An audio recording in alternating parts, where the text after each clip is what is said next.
आपका बहुत बहुत स्वागत है मेरे चैनल केमिस्ट्री में, जहाँ पर हम लोग केमिस्ट्री के रिगार्डिंग कई सारी टॉपिक्स पढ़ने वाले हैं और कई सारे ऐसी चीज़ें पढ़ने वाले हैं जो आप लोगों ने पहले कभी पढ़ी भी नहीं होगी, और बिल्कुल सिंपल तरीके से और बिल्कुल ईजीएस्ट वे में हम इसको पढ़ेंगे। चलिए जी, तो इसी की शुरुआत करते हुए हम लोग सबसे पहले बात कर लेते हैं आपके सीबीएसई के जो क्लास 12th के बोर्ड्स के ब्लूप्रिंट या बोला जाए कि सैम्पल पेपर आ चुके हैं, तो उसी को हम लोग पढ़ने वाले हैं। पर एक वीडियो को लंबा न करते हुए हम लोग इसको अलग अलग सेक्शन में रखेंगे। जैसे यहाँ पर मैं सेक्शन ए की बात करता हूँ, जहाँ पर आपके पास में आपको पढ़ना रहेगा एमसीक्यूज़ को। ठीक है जी, चलिए इंट्रो हो चुका है, अब फटाफट शुरुआत कर लेते हैं हमारे लेक्चर की। तो भैया हमारे पास में जो सबसे पहला क्वेश्चन से पहले ज़रा पेपर की भी तो जानकारी ले लें। तो भैया 3 घंटे का paper, 70 marks, total ABCDE 5 section होने वाले हैं।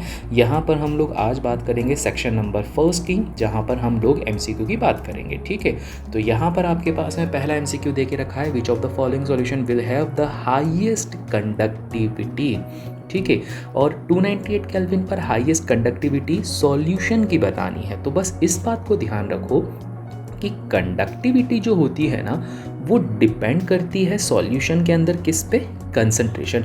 और कंसंट्रेशन किसके, कंसंट्रेशन ऑफ सॉल्यूट के। और भैया सॉल्यूट भी कैसा होना चाहिए, सॉल्यूट आपके पास में एक इलेक्ट्रोलाइट होना चाहिए। ठीक है, तो ऑब्वियस बात है सर, हमारे पास में है इलेक्ट्रोलाइट, 2 इलेक्ट्रोलाइट देके रखे हुए हैं। एक इलेक्ट्रोलाइट है आपके पास में HCl, जिसको ब्रेक डाउन करने पर वो आपके H पॉजिटिव और Cl नेगेटिव कैटायन और एनायन में ब्रेक डाउन होता है। और दूसरा है हमारे पास में एसिटिक एसिड, जिसको जब आप ब्रेक डाउन करते हो तो ये टूटता है CH3C डबल नेगेटिव और H पॉजिटिव में। पर अब यहाँ पर दिक्कत वाली चीज़ ये है, या बोला जाए सबसे इम्पॉर्टेंट पार्ट ये है कि ये जो HCl है एक स्ट्रॉन्ग इलेक्ट्रोलाइट है, वहीं पर एसिटिक एसिड क्या है, एक वीक इलेक्ट्रोलाइट है। तो वीक इलेक्ट्रोलाइट वो होते हैं जो कम टूटते हैं, और अगर कम टूटेंगे तो ऑब्वियस बात है कि कंसंट्रेशन भी इनका क्या हो जाएगा, कम, तो कंडक्टिविटी भी क्या हो जाएगी, कम हो जाएगी। तो इसी बेसिस पर एसिटिक एसिड को आप पहली बार में ही काट सकते हो। बस आपके पास में अब 2 ऑप्शन बचे हुए हैं, पहला ए वाला और बी वाला, जिसमें साफ दिखाई दे रहा है कि 0.1 का जो अमाउंट होता है वो हमेशा ज़्यादा होता है एज कंपेयर टू 0.01 के। तो सही आंसर कौन सा हो जाएगा हमारे पास में, बी वाला। ठीक है, चलिए जी, नाउ क्वेश्चन नंबर 2 पे बढ़ जाते हैं फटाफट। क्वेश्चन नंबर 2 बोलता है कि आपके पास में A + B को कंबाइन करके डाइल्यूटेड सोडियम हाइड्रोक्साइड में मिलाकर एक प्रोडक्ट फॉर्म करा है। तो यहाँ पर A क्या है, B क्या है, ये आपको बताना है। और भाई बहुत ईजी होने वाला है, क्योंकि जब कभी भी इस तरह की रिएक्शन दिख जाए और डाइल्यूटेड सोडियम हाइड्रोक्साइड दिख जाए, तो ये निशानी है किसकी, ये निशानी है आपके पास में अल्डोल कंडेंसेशन की। ठीक है, किसकी निशानी है ये, अल्डोल कंडेंसेशन की। अब देखो, इसके लिए तुमको बहुत बढ़िया सी शॉर्ट ट्रिक बताने वाला हूँ। अगर रिवर्स क्वेश्चन आए अल्डोल कंडेंसेशन का, रिवर्स मतलब जैसा ये कि प्रोडक्ट से रिएक्टेंट फाइंड आउट करने वाला, तो सबसे पहला काम आप लोग यहाँ पर क्या करो कि जो आपको प्रोडक्ट दे के रखा हुआ है ना, उसको ड्रॉ कर लो। तो मैं प्रोडक्ट को ड्रॉ कर लेता हूँ। ये रहा बेंजीन, ये रहा CH, यहाँ पर रहा डबल बॉन्ड, फिर रहा हमारे पास में CH, और यहाँ पे ऐसा ऐसा ऐसा ऐसा ऐसा ऐसा और ऐसा। ठीक है, ये कहानी दे के रखी है। अब देखो इंपॉर्टेंट पॉइंट, जब कभी भी हम बात करते हैं कंडेंसेशन की, तो कंडेंसेशन का मतलब क्या होता है कि गर्मी देकर या किसी प्रोसेस के थ्रू आप उसको कंडेंस कर दे रहे हो, मतलब पानी को बाहर निकाल दे रहे हो। तो प्रोडक्ट बनाते टाइम पे पानी को बाहर निकाला और प्रोडक्ट से रिएक्टेंट मिलाओगे तो क्या करोगे, पानी को वापस से ऐड कर दोगे। ठीक है, समझ में आई बात। कंडेंसेशन करा तो पानी निकाला, और कंडेंसेशन का उल्टा करोगे तो पानी डाला। अब आप यहाँ पर भी पानी डालोगे। अब पानी डालोगे तो पानी क्या होता है, H2O, और जब H2O को डालो तो डबल बॉन्ड की साइड डालना। कैसे डालना, ऐसे, जिसके पास में ऑक्सीजन नहीं है तो उस साइड ऑक्सीजन डाल दो, जिसके पास हाइड्रोजन मतलब ऑक्सीजन होंगे, ऑब्वियस बात है, तो वहाँ हाइड्रोजन डाल दो। तो देखो इसके पास में ऑक्सीजन नहीं था ना, तो मैंने यहाँ पर ऑक्सीजन डाल दिया। अब यहाँ से क्या कर दो, बॉन्ड को आप कर दो ब्रेक। जैसे ही आपने यहाँ पे बॉन्ड को ब्रेक करा तो आपके पास में प्रोडक्ट के रूप में एक तो मिलेगा इस तरह से बेंजीन, फिर आएगा C डबल बॉन्ड O और H, तो ये क्या हो गया, बेंजाल्डिहाइड। और दूसरी तरफ आपके पास में क्या मिल जाएगा, CH3C डबल बॉन्ड O और यहाँ पे एक बेंजीन। तो ये क्या कहलाएगा, ये हो जाएगा आपका एसिटोफिनोन, ये हो जाएगा बेंजाल्डिहाइड। तो सही आंसर कौन सा हो गया, सी वाला। ईजी था, बिल्कुल भी टफ नहीं है। नाउ बात कर लेते हैं हम लोग क्वेश्चन नंबर 3 की।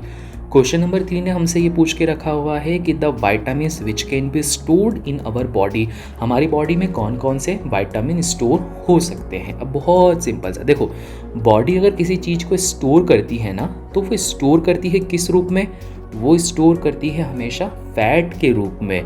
तो इसी वजह से विटामिन जो स्टोर होंगे ना, तो वो विटामिन जितने भी होंगे वो सारे के सारे कैसे होंगे, वो सारे के सारे होंगे फैट सॉल्यूबल, जो फैट के अंदर सॉल्यूबल होंगे।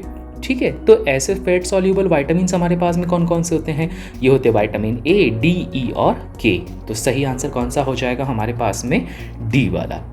ठीक है, और अच्छा, इस तरह की जो शॉर्ट ट्रिक्स होती है ना, वो मैं अपने शॉर्ट्स में भी अपलोड करते रहता हूँ। तो ध्यान रखना, हमारी एक सीरीज़ चलती है जिस सीरीज़ का नाम है जीत, जहाँ पर हम लोग JEE प्लस नीट के रिगार्डिंग क्या करते हैं, जितने भी आपकी जो एग्जामिनेशन आने वाली है ना, तो उसकी प्रिपरेशन करवाते हैं और शॉर्ट्स के रूप में ट्रिक्स वगैरह बताते रहते हैं। तो इसी वजह से चैनल को सब्सक्राइब करना और जल्दी से वो सारे शॉर्ट्स को भी देखते रहना। ठीक है, चलो क्वेश्चन नंबर 4 पे आते हैं हम लोग।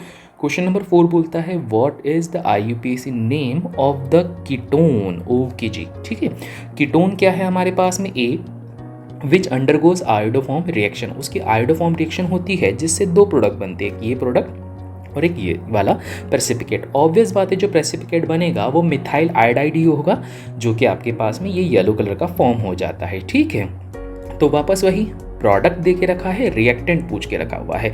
अब देखो, ये रिएक्शन भी आपके पास में बहुत ही ईजी होने वाली है, क्योंकि देखो आयोडोफॉर्म रिएक्शन हमेशा क्या होती है, हमेशा ये होती है किसी ऐसे ग्रुप में जहाँ पर मिथाइल वाला ग्रुप आपके पास में जुड़ा हो। ठीक है, मिथाइल वाला ग्रुप या तो आपके पास में अल्डिहाइड में जुड़ा होगा या आपके पास में कीटोन्स के साथ जुड़ा होगा। जैसे आप एग्जांपल में बता देता हूँ, सपोज आपके पास में है CH3C डबल बॉन्ड O और H, तो इस अल्डिहाइड में ये CH3 ग्रुप आया ना, तो ये इसके साथ रिएक्शन कर जाएगा।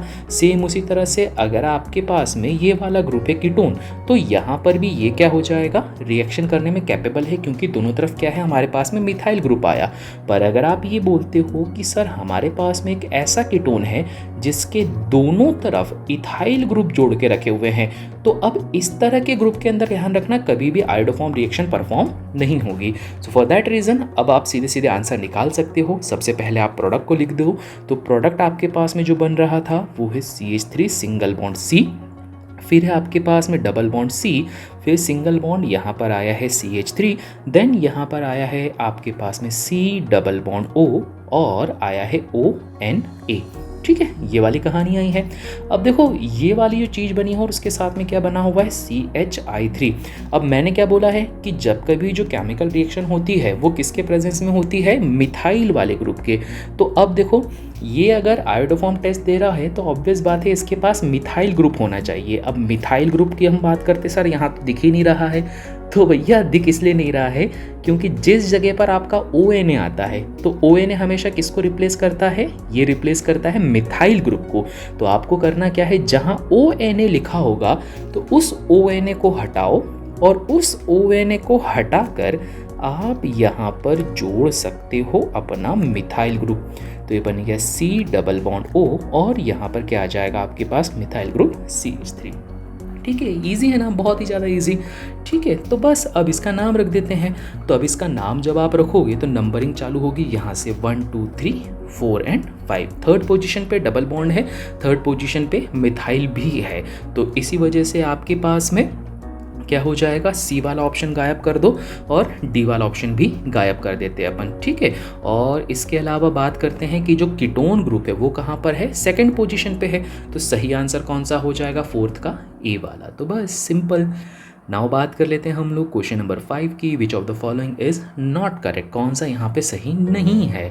तो भैया अब नॉट करेक्ट को थोड़ा सा हम लोग को अच्छे समझ के चलना है। सबसे पहला बता के रखा हुआ है कि in haloarenes the electron pair on halogen atom are in the conjugation with pi electron of the rings. अच्छा, हेलोरिन्स क्या होते हैं आपके पास में, हेलोरीन्स आपके पास में होते हैं बेंजीन, और यहाँ पर आ जाएगा सपोज आपके पास में हेलोजन ग्रुप, तो ये क्या कहलाता है, हेलोरीन। अब भैया यहाँ पर कॉन्जुगेशन नहीं होता है, सामने वाला ये बोल रहा है, और ऑप्शन में क्या बोल के रखा हुआ था कि ऑप्शन ये बोल के रखा हुआ है कि which of the following is not correct ढूंढना है। अब ये बोलता है इन हेलोजेंस इलेक्ट्रॉन पेयर और halogen atom are in conjugation, यहाँ पर ये कॉन्जुगेशन परफॉर्म करते हैं। हाँ भैया बिल्कुल सही बात है, क्योंकि जो हेलोजन ग्रुप होता है वो डोनेटिंग ग्रुप बन जाता है बेंजीन के साथ, तो ये इलेक्ट्रॉन यहाँ डोनेट करेगा, ये यहाँ डोनेट करेगा, तो कौन सा इफेक्ट लगेगा, प्लस एम या फिर plus R effect, plus M plus R effect लगने की वजह से ये वाला ऑप्शन तो बिल्कुल सही है, मतलब हमारे काम की चीज़ें नहीं है। दूसरा वाला है कि the carbon magnesium bond is covalent and non polar in nature. Carbon और मैग्नीशियम जो बॉन्ड होता है वो कोवेलेंट होता है और साथ ही साथ में नॉन पोलर होता है। अब ये कार्बन मैग्नीशियम आपको कहाँ देखने को मिलेगा, अगर आप लोग को याद हो तो ये देखने को मिलता है ग्रिग्नार्ड रिएजेंट में। सपोज आपके पास में दे के रखा है मिथाइल मैग्नीशियम ब्रोमाइड, तो अब ये बोल रहा है कि भैया यहाँ पर ये कोवेलेंट है और साथ ही साथ में नॉन पोलर है, पॉसिबल ही नहीं है भाई। मिथाइल ग्रुप यहाँ पे नेगेटिव होगा, क्योंकि ऑब्वियस बात है मैग्नीशियम क्या है, एक आपके पास में हाईली इलेक्ट्रोपॉजिटिव मेटल है। तो आपका जो बी वाला स्टेटमेंट है it is a wrong statement, और रॉन्ग स्टेटमेंट हमें फाइंड आउट करना था, तो सही आंसर कौन सा हो गया, बी वाला। नाउ बात कर लेते हैं अगला, जो कि है आपके पास में question number 6, match the properties with the element of 3D series. 3D series के कंपैरिजन में यहाँ पर क्या करना है, आपको प्रॉपर्टी को मैच करना रहेगा, ठीक है। अब यहाँ पर भी एक शॉर्ट ट्रिक में बता देता हूँ कि शॉर्ट ट्रिक जब भी 3D सीरीज़ की आती है ना, तो यहाँ पर देखो maximum number of oxidation state, यही एक इकलौता ऐसा रहता है जो आपके कई सारे काम बना सकता है, ठीक है। देखो कौन की ऑक्सीडेशन स्टेट सबसे ज़्यादा होगी यहाँ पे, वो होगी मैग्नीशियम की। ध्यान रखना मैग्नीशियम की ऑक्सीडेशन स्टेट कितनी होती है, मैक्सिमम +7 होती है। परंतु अगर ये बात की जाए सिर्फ 3D में है, परंतु अगर सिर्फ पूरे डी ब्लॉक में पूछो ना, तो पूरे डी ब्लॉक में सबसे ज़्यादा ऑक्सीडेशन स्टेट होती है ऑस्मियम के, दैट इज +8। अदरवाइज 3D की बात करें तो वो मैग्नीशियम की है। तो सेकंड का क्या हो गया, क्यू वाला। तो सेकंड के क्यू वाले की बात करते हो तो देखो बी वाला ऑप्शन गया और डी वाला ऑप्शन भी आपके पास में चला गया। तो ये देख लो भैया यहाँ पर आ गया आपके पास में। अगली चीज, ऐसा ट्रांजिशन एलिमेंट जो कलर कंपाउंड नहीं बना सकता है। बहुत ही बढ़िया सा क्वेश्चन, बहुत ही सिंपल सा क्वेश्चन, जिसमें ये बोल के रखा है कि ऐसे कंपाउंड के बारे में बताओ जो कि आपके पास में कलर कंपाउंड नहीं बना सकता है। ऑब्वियस बात है वो कौन हो जाएगा आपके पास में, स्कैंडियम, क्योंकि स्कैंडियम जो होता है ना, इसका इलेक्ट्रॉनिक कॉन्फ़िगरेशन होता है Ar, और Ar मतलब ऑर्गन, जिसके 18 इलेक्ट्रॉन हो गए, फिर आपके पास में आ जाएगा 3D1 एंड 4s2, ठीक है। ये वाली कहानी आएगी। तो ऑब्वियस बात है स्कैंडियम में से क्या होता है भैया, इलेक्ट्रॉन निकालना बहुत आसान होता है, तो फटाफट इसके इलेक्ट्रॉन निकाल के इसको पूरे डी ऑर्बिटल को खाली कर दिया जाता है, तो इसके पास अनपेयर्ड इलेक्ट्रॉन बचते ही नहीं है। तो सही आंसर कौन सा हो गया भैया, ये हो गया आपके पास में सेकंड का क्यू और थर्ड का पी। तो सेकंड का क्यू, थर्ड का पी ए वाले में आ रहा है, तो फर्स्ट का हो गया लोएस्ट एंथैल्पी ऑफ एटमाइजेशन। तो लोएस्ट एंथैल्पी ऑफ एटमाइजेशन किसका होता है, जिंक का। क्यों, क्योंकि भैया इसका इलेक्ट्रॉनिक कॉन्फ़िगरेशन होता है 3D10 एंड 4s2, लास्ट में जो आता है ना उसकी बात कर रहा हूँ मैं। नाउ क्वेश्चन नंबर हम लोग बात कर लेते हैं 7th की, विच of the following statement is true. अब वापस वो ट्रू एंड फॉल्स वाली कहानी आपके पास में आ गई है। ये बोलता है molecularity of a reaction can be 0 और फ्रैक्शनल, ठीक है। ट्रू स्टेटमेंट निकालना है, पिछली बार आपको रॉन्ग निकालना है, इस बार ट्रू निकालना है। तो molecularity of a reaction can be 0 और फ्रैक्शन, ठीक है। तो क्या ये पॉसिबल है सर, बिल्कुल भी पॉसिबल नहीं है। क्यों पॉसिबल नहीं है, क्योंकि भाई मॉलिक्यूलरिटी का मतलब होता है नंबर ऑफ मॉलिक्यूल जो पार्टिसिपेट करते हैं किसी रिएक्शन में, और किसी रिएक्शन में पार्टिसिपेट करने के लिए मिनिमम एक मॉलिक्यूल तो चाहिए ना, है कि नहीं, मिनिमम एक मॉलिक्यूल तो चाहिए। अगर आपके पास में एक भी मॉलिक्यूल नहीं होगा तो रिएक्शन कैसे हो पाएगी। सो इसी वजह से ए वाला तो ऑप्शन है ही नहीं। बी वाले बात करते हैं, molecularity has no meaning for complex reaction. जी हाँ भैया, ये वाला आंसर बिल्कुल सही है। मॉलिक्युलरिटी जो होता है किसी कॉम्प्लेक्स रिएक्शन के अंदर कोई मीनिंग नहीं रखता। क्यों, क्योंकि कॉम्प्लेक्स रिएक्शन क्या होती है ना, जो एक से ज़्यादा स्टेप पर चलती है। अब एक से ज़्यादा स्टेप पर चलने पर क्या होगा कि भैया एक स्टेप पे हो सकता है एक मॉलिक्यूल आ रहे हैं, दूसरी स्टेप पे आपके पास में 2 मॉलिक्यूल यूज़ हो गए और तीसरी स्टेप पे हो सकता है आपके पास में 3 मॉलिक्यूल यूज़ हो गए। तो इसी वजह से क्या होता है कि किसी कॉम्प्लेक्स रिएक्शन के लिए मॉलिक्यूलरिटी कोई मायने नहीं रखती है। तो सही आंसर कौन सा हो गया? ऑब्वियस बात है आपके पास बी वाला। नाउ 8th वाले क्वेश्चन पे फटाफट आ जाते हैं। Which of the following solvent the C4H8NH3 positive X negative is soluble? अब ये भी बहुत आसान है, सिंपल सा। पता है आपको करना क्या था? यहाँ पर आपको इसको प्रोडक्ट को लिख देना था। तो जैसे ही आप इसको लिखते ना तो क्या था, C4H8 ये होता NH3 और यहाँ होता X। अब ये जो अमोनिया है ना यहाँ पर आता पॉजिटिव और हेलोजन पे क्या आता नेगेटिव, जिस वजह से ये जो कंपाउंड बना है वो कैसा बना है? पोलर। तो हमारे पास बचपन से रूल पढ़ते हुए आ रहे हैं ना हम लोग, वो क्या होता है? Like dissolve like. तो पोलर वाला पोलर में डिसॉल्व होगा, तो भैया पोलर कौन है आपके पास में? वाटर है। तो सही आंसर कौन सा हो जाएगा हमारे पास में? सी वाला। तो बस भैया इतना सिंपल सा आंसर है। नाउ इसके बाद बात कर लेते हैं क्वेश्चन नंबर 9 की। विच of the following observation is shown by 2-phenyl ethanol with Lucas reagent. ठीक है, तो जब आपके पास में 2-phenyl ethanol होता है, ठीक, तो 2-phenyl ethanol क्या हो जाएगा? कार्बन। और फिनाइल ग्रुप का मतलब क्या? जो आपके पास बेंजीन होगा that is C6H5, radical form को क्या कहा गया है? फिनाइल। तो सेकंड पोजीशन पे फिनाइल है और ये क्या है आपके पास में?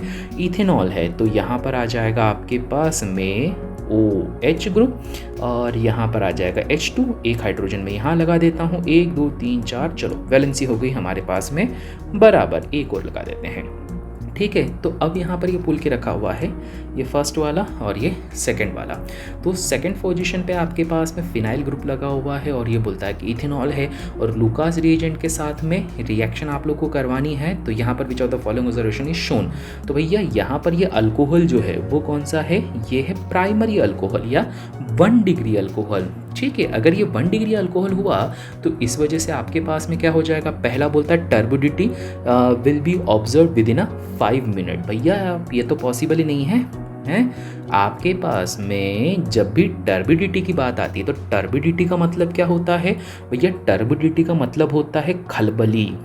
ठीक है, क्या होता है? खलबली। तो ये बोलता है कि भैया कोई ऐसी रिएक्शन हो रही है जिसमें खलबली मच जाए। तो नहीं भाई साहब, प्राइमरी अल्कोहल है, प्राइमरी अल्कोहल में कोई खलबली नहीं मचती है। आपके पास में जो टर्शरी वाले अल्कोहल होते हैं ना, तो टर्शरी वाले अल्कोहल क्या करते हैं? Because of their plus I effect ये बहुत जल्दी रिएक्शन करते हैं, इस वजह से खलबली मच जाती है। तो खलबली नहीं मचानी है, इसी वजह से आपके पास में पहला वाला ऑप्शन तो होता ही नहीं है। प्राइमरी वाले सबसे लेस रिएक्टिव होते हैं, ध्यान रखना। सबसे ज़्यादा लुकास रिएजेंट में रिएक्टिविटी किसकी हाई होती है? 3 डिग्री, 2 डिग्री, देन 1 डिग्री। तो 1 डिग्री की रिएक्टिविटी सबसे कम होने की वजह से यहाँ पर आपको कोई भी टर्बिडिटी या कोई भी खलबली रिएक्शन में दिखाई नहीं देगी। तो सही आंसर हो गया बी वाला। नाउ बात कर लेते हैं हम लोग सेक्शन ए के ही क्वेश्चन नंबर 10 की। If the initial concentration of the substance, आपके पास में इनिशियल कंसंट्रेशन दे के रखा हुआ है 1.5 वाला और साथ ही साथ में एंड 120 सेकेंड पे the concentration of substance is this the rate of concentration reaction if it follows zero order reaction. भाई बहुत सिंपल सा है, इनिशियल कंसंट्रेशन आपके पास में इतना दे के रखा हुआ है, ठीक है, किसका? रिएक्टेंट का। 120 सेकंड तक रिएक्शन चली है और फिर रिएक्शन के बाद में कंसंट्रेशन कितना बच गया है? इतना सा बच गया है। तो जीरो ऑर्डर रिएक्शन का जस्ट सिंपली फॉर्मूला लगाना है। तो फॉर्मूला आपके पास में क्या रहता है? ये रहेगा आपके पास में initial concentration minus final concentration upon में जो टाइम यहाँ पे यूज़ किया गया है वो वाला। तो जस्ट सिंपली सॉल्व कर दो। तो 1.5 में से आपको 0.75 को कर देना है माइनस और 0.75 को माइनस करके डिवाइड कर देना है आपको 120 से, तो आपका आंसर आ जाएगा। तो जब आप इसको सॉल्व करोगे तो आपके पास में जो आंसर निकल कर आएगा वो आएगा ए वाला, दैट इज 0.00625 मोल पर लीटर पर सेकेंड। नाउ बात कर लेते हैं फटाफट क्वेश्चन नंबर 11 की। तो क्वेश्चन नंबर 11 बोलता है कि आपके पास में एक एनिसोल रखा हुआ है जो कि ब्रोमिनेशन करवाया गया है और किसके साथ में? इन इथेनोइक एसिड। ठीक है, एनिजोल मतलब क्या? तो भैया एनिजोल का मतलब होता है कि जब बेंजीन के ऊपर कोई मिथॉक्सी ग्रुप जुड़ा हुआ रहता है ना, तो ये क्या कहलाता है आपके पास में, ये कहलाता है एनिजोल। और इस एनिजोल की जो रिएक्शन करवाई गई है वो करवाई गई है ब्रोमीन के साथ in the presence of ethanoic acid. ठीक है, तो यहाँ पर लिख देता हूँ इथेनॉइक एसिड। ठीक है, अब देखो यार, इथेनॉइक एसिड बताने वाली तो बात नहीं यार, CH से COOH होने वाला है तो वो इथेनॉइक एसिड होने वाला है। तो इथेनॉइक एसिड के प्रेजेंस में in the absence of iron 3 bromide catalyst. अब देखो यहाँ पर क्या होगा, इसकी रिएक्शन किस तरह से होगी। ऑब्वियस बात है भैया, ब्रोमीन है, ब्रेकडाउन होगा। तो ब्रेकडाउन होने पर क्या होगा कि ये जो ब्रोमीन होता है ना, यहाँ पर आपको मिलेगा Br पॉजिटिव, और जो Br पॉजिटिव होता है वो आपके पास में वर्क करता है एज अ इलेक्ट्रोफाइल। तो एक इलेक्ट्रोफिलिक सब्स्टिट्यूशन रिएक्शन होगी जहाँ पर आपके पास में मेजर में बनेगा पैरा, और माइनर प्रोडक्ट जो आपके पास में बनेगा ना, वो माइनर प्रोडक्ट आपके पास में बन जाएगा ऑर्थो वाला। ठीक है, तो मेजर माइनर बन रहा है, और ये मेजर माइनर बनने का मेन रीज़न कौन है, ये मेन रीज़न है भैया यहाँ पे ये मिथॉक्सी ग्रुप। क्योंकि ध्यान रखना, जो आपके पास में ये मिथॉक्सी ग्रुप होता है ये होता है इलेक्ट्रॉन डोनेटिंग ग्रुप। ठीक है, ये क्या करता है, इलेक्ट्रॉन डोनेटिंग ग्रुप होता है। तो इसके इस इलेक्ट्रॉन डोनेटिंग बिहेवियर की वजह से होता क्या है कि यहाँ पर जो OCH3 में ऑक्सीजन के पास में लॉन पेयर रखी है, ये इलेक्ट्रॉन जाता है यहाँ, ये यहाँ पर जाता है, जिस वजह से यहाँ पर बनता है +M या फिर +R इफेक्ट, जिस वजह से इसका हो जाएगा इलेक्ट्रोफिलिक सब्स्टिट्यूशन रिएक्शन। और यहाँ पर हम इसको बोलते हैं कि बेंजीन की रिंग आपके पास में एक्टिव हो गई, या एक्टिवेशन ऑफ बेंजीन रिंग आपके पास में हो चुकी है। तो अब इसके रिगार्डिंग ऑप्शन देखते हैं, तो due to the activation of benzene ring by methoxy group, पहला वाले आंसर आपके पास में बिल्कुल सही है। यहाँ पर बेंजीन की रिंग को क्या कर दिया है, एक्टिवेट कर दिया। कैसे, अंदर की तरफ इलेक्ट्रॉन को शिफ्ट करके। क्यों, क्योंकि ये क्या है, एक इलेक्ट्रॉन डोनेटिंग ग्रुप है। तो बस ये हो गया क्वेश्चन नंबर 11। नाउ बात कर लेते हैं क्वेश्चन नंबर 12 की। तो क्वेश्चन नंबर 12 आपके पास में यहाँ पर ये बोलता है कि the trend of which property is represented by the following graph. यहाँ पर आपके पास में क्या है, स्कैंडियम से अगर मैं देखता हूँ ग्राफ में, तो अरे यार देखो कितना सिंपल सा क्वेश्चन दे दिया है। यहाँ पर ऑलरेडी यहाँ पर दे ही दिया है कि भैया एटॉमिक रेडियाई की बात कर रहे हैं और एक ट्रेंड दिखा दिया है। तो ऑब्वियस बात है कि यहाँ पर भैया आयनाइजेशन एंथैल्पी या एंथैल्पी ऑफ एटमाइजेशन या मेल्टिंग पॉइंट की तो बात हो ही नहीं रही होगी।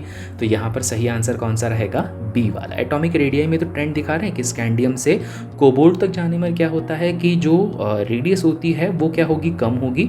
फिर उसके बाद में निकल तक फिर आपके पास सेम रहेगी, और निकल से फिर जिंक पे क्या हो जाएगी, इंक्रीज हो जाएगी। ठीक है, नाउ अब बात कर लेते हैं भैया जो विजुअली चैलेंज लर्नर्स होते हैं उनके लिए भी कुछ यहाँ पर देखिए रखा हुआ है। Which of the following is not considered a transition element. मतलब जिनको डायग्राम्स वगैरह से इशू होता है या उनको थोड़ा सा विजिबिलिटी में थोड़ी सी प्रॉब्लम होती है ना, तो उनके लिए है। पर ये इजी क्वेश्चन, हम इसको भी सॉल्व कर लेते हैं। सबसे पहले बोलता है which of the following is not considered as a transitional element. ये आपके पास में बहुत ही ज़्यादा IMP क्वेश्चन है, पता है, क्योंकि ये वाला क्वेश्चन आपके नीट के प्रीवियस ईयर एग्जामिनेशन में भी पूछ के रखा और JEE मेंस में भी पूछ के रखा गया है कि जो ट्रांजिशन एलिमेंट होते हैं उसमें जिंक ऐसा होता है जिसको एज अ ट्रांजिशनल एलिमेंट कभी भी कंसिडर नहीं किया जाता है। जिसका रीज़न बहुत सिंपल सा है, क्योंकि जो जिंक होता है ना, इसका इलेक्ट्रॉनिक कॉन्फ़िगरेशन करने पर आपको मिलता है 3d10। और 3d10 में क्या होता है कि आपके पास में ऑर्बिटल पूरे भरे होने की वजह से यहाँ पर dd ट्रांजिशन के कोई चांसेस बनते नहीं हैं, जिससे रंग बनने के भी कोई चांस यहाँ पे नहीं बन पाते हैं। तो बस इजी सा है। नाउ अगला क्वेश्चन नंबर 13 जो कि बोलता है given below are 2 statements label as assertion and reason. तो असर्शन रीजन वाला क्वेश्चन है, और असर्शन रीजन वाले क्वेश्चन के अंदर आपके पास में ये बोलता है कि alcohol react both nucleophile and electrophile. Alcohols जो होते हैं, जो कि आपके पास में होता है ROH, ये आपके पास में न्यूक्लियोफाइल और इलेक्ट्रोफाइल दोनों के साथ में ही क्या कर सकते हैं, रिएक्शन कर सकते हैं। फिर अगली कंडीशन ये बोलता है कि the bond between CO is broken when alcohol react as a nucleophile, select the most appropriate। अच्छा, अब उसके बाद में क्या करना है, यहाँ पे मोस्ट अप्रोप्रिएट वगैरह आपको फाइंड आउट करना है। अब देखो अल्कोहल में ये बोला है कि न्यूक्लियोफाइल के साथ में भी रिएक्ट कर सकता है, इलेक्ट्रोफाइल के साथ में भी रिएक्ट कर सकता है। सही तो है भाई। क्यों सही है? क्योंकि अगर आप इसको ROH से ब्रेक डाउन करते हो तो यहाँ से ब्रेक डाउन करने पर ये मिलेगा नेगेटिव और ये मिलेगा पॉजिटिव। पर अगर आपने इसको इस तरह से यहाँ पे ब्रेक डाउन करा तो यहाँ पर अब ये मिलेगा पॉजिटिव और ये मिलेगा क्या? नेगेटिव। ठीक है, तो कार्बन, अच्छा R मतलब क्या? ऑब्वियस बात है भैया, अल्काइल ग्रुप है तो यहाँ पर क्या होगा? ये कार्बन। तो कार्बन और ऑक्सीजन के बॉन्ड को जब भी आप ब्रेक करते हो तो बॉन्ड ब्रेक होने की वजह से आपको क्या मिल जाता है? आपको मिलता है कार्बोकेटायन। और कार्बोकेटायन को कौन अट्रैक्ट करता है? इसको अट्रैक्ट करता है न्यूक्लियोफाइल। तो ऑब्वियस बात है कि ये न्यूक्लियोफाइल अट्रैक्ट कर देगा। और यहाँ पर अगर तुम ब्रेक डाउन करते तो यहाँ पर ब्रेक डाउन करने पर मिलता CO नेगेटिव। तो CO नेगेटिव पे क्या होता है? इलेक्ट्रोफाइल बहुत आसानी से आके अट्रैक्ट हो जाता। तो वही बोल के रखा है, अल्कोहल दोनों से रिएक्शन करते हैं। हाँ भैया, दोनों से रिएक्शन करते हैं, मतलब असर्शन सही है। और अगर कार्बन और ऑक्सीजन के बीच का बॉन्ड तोड़ दिया जाए तो अल्कोहल क्या करेगा? when alcohol react as a nucleophile, तो कार्बन द बॉन्ड ब्रेकन कहाँ गया? The bond between CO is broken, carbon oxygen के बीच में बॉन्ड तोड़ देते हैं। तो when alcohol react as nucleophile, तो ये क्या कर रहा है? न्यूक्लियोफाइल की तरह यहाँ पे बिहेव कर रहा है। तो सही आंसर आपके पास में क्या हो जाएगा भैया? सही आंसर आपके पास में हो जाएगा C वाला। समझ में आ गई बात? क्यों हो रहा है ऐसा? क्योंकि ऑब्वियस बात है ना भाई, आपके पास में जब CO के बॉन्ड को ब्रेक कर रहे हो तो भैया तुम न्यूक्लियोफाइल के साथ जोड़ रहे हो। तो यहाँ पर ये बिहेव कैसा कर रहा है? ये तो इलेक्ट्रोफाइल के जैसा बिहेव कर रहा है। तो असर्शन तो ट्रू है, पर उसका जो रीज़न है वो क्या है आपके पास में? फॉल्स है। तो बस सिंपल सी बात है, assertion is true, reason is false. तो इस तरह के थोड़े से कॉन्सेप्चुअल क्वेश्चन भी आते हैं, तो थोड़ा सा दिमाग लगा कर ही चलना। चलिए जी, बात कर लेते हैं हम लोग क्वेश्चन नंबर 14 की। Given below are 2 statements label as assertion and reason. हाँ वही वाला है यार। अब देखो, असर्शन बोलता है कि strong oxidising agent oxidises toluene and toluene होता है वैसे डेरिवेटिव्स टू बेंजोइक एसिड। आपके पास में टोलुइन होता है जब कभी भी बेंजीन के ऊपर CH3 ग्रुप रहता है। तो ये बोलता है कि जो स्ट्रॉन्ग ऑक्सीडाइजिंग एजेंट्स होते हैं वो इस टोलुइन को कन्वर्ट कर देते हैं इस बेंजोइक एसिड में, CH3COOH। ठीक है, तो ये वाली बात बोल के आपके पास में रखी गई है। फिर उसके बाद में अगला ये बोल के रखा, और देखो सही बात है ना कि अगर आप इसका ऑक्सीडेशन करोगे तो ऑक्सीजन जब ऐड होगा तो यहाँ पर बेंजोइक एसिड ही बनेगा। फिर आपके पास में रीज़न बोलता है it is possible to stop the oxidation of toluene at the aldehyde stage with suitable reagents. बिल्कुल सही। आपके पास में क्या होगा?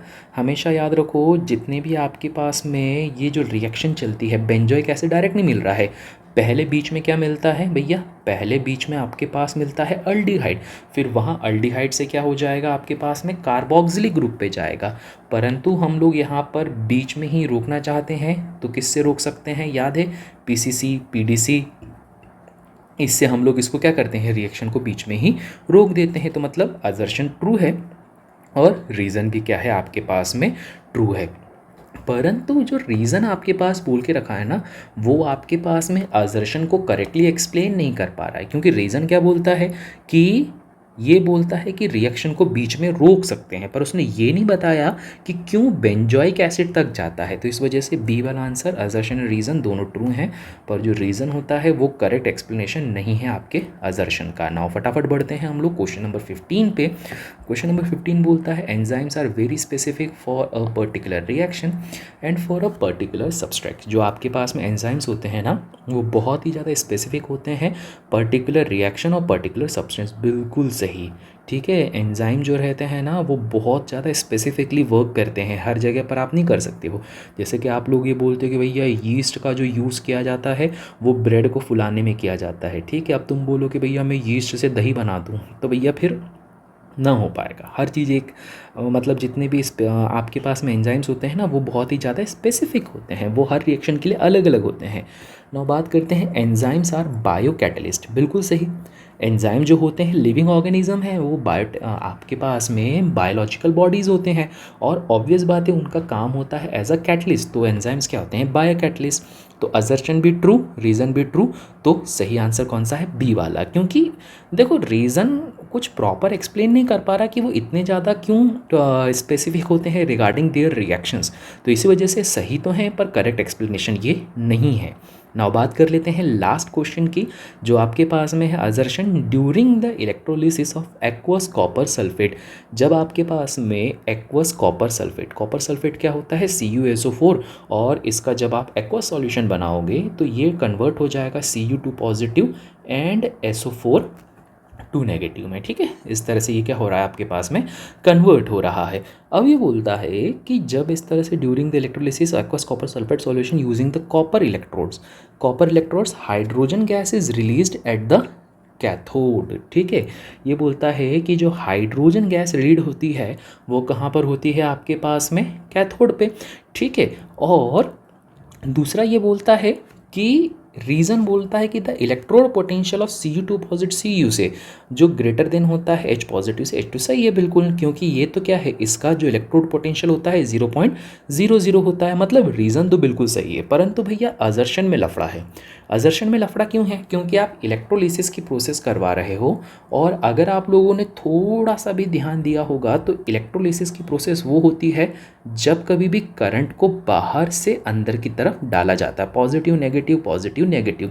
ठीक है, ये वाली कहानी तो बड़ी वाली डंडी है पॉजिटिव के लिए, छोटी डंडी है नेगेटिव के लिए। तो पॉजिटिव से जोड़ दिया, नेगेटिव से जोड़ दिया।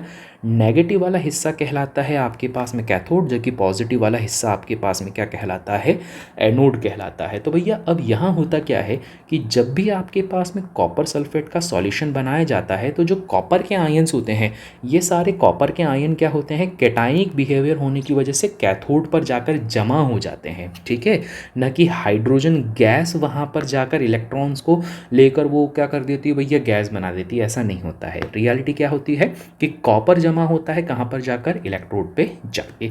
तो इसलिए सही आंसर आपके पास में क्या हो जाएगा कि असर्शन फॉल्स है, पर रीज़न क्या है आपके पास में, ट्रू है। तो बस इतना सा करना है, और ये हो गया हमारे पास में इसके टोटल 16 MCQs।